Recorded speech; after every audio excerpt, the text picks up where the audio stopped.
میں نارمل گھر کی بات کر رہا ہوں, اونچے گھروں کی نارملٹی کا میرٹ یہ ہے.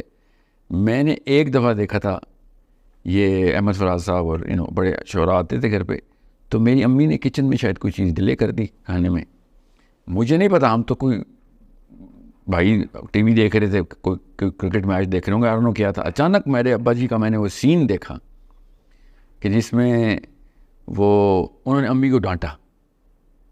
انہوں نے پنجابی میں کہا کہ ان لوگوں کی وجہ سے نا میری ساخت جو ہے نا یہ لوگ پروٹیکٹ کرتے ہیں, ٹھیک ہے, اور میں نہیں چاہتا کہ ان کی مہمان نوازی میں کہیں سے بھی کوئی کمی آئے. یہ میرے محسن آئے ہوئے ہیں, میرے اساتذہ آئے ہوئے ہیں. تو ہم نے بھی نہیں نوٹس کیا کیونکہ وہ اس طرح کی ڈانٹ نہیں تھی کہ جو ہم نوٹس کرتے, ٹھیک ہے. مگر اگلے دن صبح کیا واقعہ ہوا, ہم تینوں بھائیوں کو ابا جی نے بیڈ روم میں بلایا ہوا تھا, ہم کھڑے ہوئے تھے, اب امی بیڈ پہ بیٹھی ہوئی تھی, ابا جی کھڑے ہوئے تھے, اور ابا جی نے ہمیں بلایا, کہا کہ میں کیمرے میں بتا رہا ہوں آپ کو, دس از اے نارمل ہاؤس ہولڈ. ابا جی نے کہا کہ میں نے تم لوگوں کے سامنے تمہاری ماں کے ساتھ اونچی آواز میں بات کی ہے, اس لیے تم لوگوں کے سامنے ہی تمہاری ماں سے معافی مانگوں گا میں. جو غلطی جہاں پہ ہو جس لیول کی ہو اسی لیول کی تلافی. ہم اس وقت ہمیں پتہ چلا کہ کل کوئی واقعہ ہوا تھا, ورنہ تم نے نوٹس ہی نہیں کیا تھا. اور میری امی ایمبیرسمنٹ میں تھی کہ آپ کیا کر رہے ہیں, یہ ان لوگوں کو یہ بہت ضروری ہے. باپ سکھاتا ہے کہ عورت کی کیا عزت ہے, ماں نہیں سکھاتی عورت کی عزت کیا ہے. باپ سکھاتا ہے بیویوں کے ساتھ کیسے ٹریٹمنٹ کرنی ہے, مائیں نہیں سکھا سکتی کہ عورتوں کو, مائیں کو تو ظاہر ہے بائسنس ہوتی ہے. سو اس دن کے بعد ہم تینوں ہل گئے ہوئے تھے کہ بھائی یہ تو معاملہ کسی اور طریقے سے دیکھنا ہوتا ہے, کچھ چیز کیجول نہیں ہے, دس از ویری ویری بگ. اور اٹس اے لیسن کہ جس کی وجہ سے میں آپ سب کو اس لیے بتا رہا ہوں, سچ اے پرسنل ڈیٹیل, مگر یہ ضروری ہے کیونکہ میں نوٹس یہ کر رہا ہوں کہ لڑکے ہمارے جو ہے نا وہ عورتوں کے سروں پہ چڑھ کے اپنی اڑان لینے کو اڑان سمجھ رہے ہیں. اوکے, ایسا مرد نامرد ہے جو عورت کے سر پہ بیٹھ کے پر پھیلائے.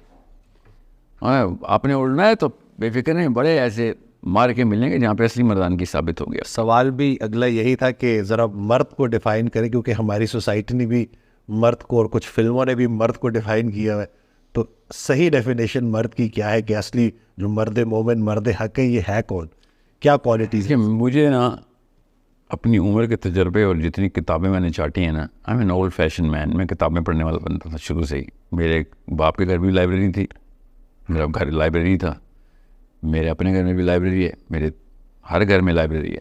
میری کتابیں جب ٹرانسفر ہوتی ہیں, میرے بچوں کی سوٹ کیس جب کینیڈا سے پاکستان, پاکستان سے کینیڈا ٹرانسفر ہو رہتے ہیں تو مجھے لاکھوں روپے دینے پڑتے ہیں لوڈ کے, اوور ویٹ کے, کیونکہ وہ کتابیں ہوتی ہیں, وہ 20 کلو سے اوپر تو جاتی نہیں ہے, 30 کلو سے اوپر فلائٹ.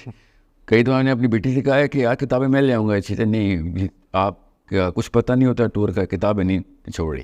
بچی ہیں میری بھی چھوٹی. سو یہ کتاب کلچر کریٹ کرنا پڑتا ہے. بات کہیں اور نہ چلی جائے, میں کتابیں پڑھنے کے بعد, لوگوں سے ملنے کے بعد, گر کے گاد گاد کے پانی پینے کے بعد بتا رہا ہوں, ایک ہی جملہ بتاؤں گا کہ دنیا میں ہر آدمی کو اور ہر عورت کو, مطلب جو آپ سے کمزور ہے, دنیا میں ہر آدمی اور ہر عورت کو پروٹیکٹ کرنا ایک عام آدمی کا فرض ہے. عام کیوں کہا, یہ کوئی احسان نہیں کرتے ہم. دنیا کی ہر عورت آپ نے پروٹیکٹ کرنی ہے. آپ کی پریزنس میں لوگ اتنے نارمل اور ریلیکس ہو جائیں کہ یہ موجود ہے, آپ کچھ نہیں ہو سکتا. اور خود سوچیں ایسے بندے کو لیڈرشپ مل جائے تو کس لیول کے اوپر لوگوں کی آسودگی آئے. آپ اس پروٹیکشن کو کی کیپیبلٹی کو لینے کے لیے جو ایٹریبیوٹس چاہیے وہ ڈیولپمنٹ کرنا باپ کا کام, آپ کا کام ہوتا ہے کہ بیٹا میرا کس طاقت میں آئے. سو بزدل آدمی نہیں ہے, یہ بزدل ایلین ہو سکتے ہیں, بزدل آدمی نہیں ہوتے. یہ بزدل اور آدمی اکٹھا بولنا گرامیٹیکلی غلط ہے.